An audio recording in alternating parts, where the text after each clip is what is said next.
আসসালামু আলাইকুম। আমাদের পেজে সবসময় নিত্য নতুন হিজাবের ফ্যাব্রিক এবং হিজাব আপনারা দেখে থাকেন। তো এই ফ্যাব্রিকের আমাদের অনেকগুলো হিজাবের অর্ডার ছিল। কয়েকটা আমি পরে দেখিয়েছিলাম, ভিডিও দিয়েছিলাম। আর এই হিজাবটা পরার সময় পাইনি। এই হিজাবটা এই জন্য আমি শুধুমাত্র একটা হিজাবের ভিডিও করেছি।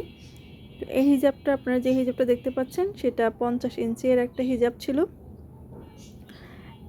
52 ইঞ্চির হিজাব ছিল এবং ফ্রন্ট সাইডে 50 ইঞ্চি ছিল, অর্থাৎ 52 ইঞ্চির একটা হিজাব ছিল। তো আপনারা আমাদের পেজে সবসময়ের মতো কাস্টমাইজ করে যে কোনো ফ্যাব্রিক দিয়ে লেস সহ, লেস ছাড়া যে কোনোভাবে আপনারা কাস্টমাইজ করে নিতে পারবেন আপনাদের পছন্দ মতো ডিজাইনে। আর আমাদের হিজাবগুলো সবার থেকে একটু ভিন্ন, কেননা আমাদের হিজাবে আমরা নিকাব কখনো ছোট দেই না। পর্যাপ্ত পরিমাণে নিকাবটা বড় থাকে এবং ফ্যাব্রিক দেয়া থাকে, এবং যে যত ইঞ্চি চাই আমরা ইনশাল্লাহ তত ইঞ্চি দিয়ে হিজাব করে থাকি।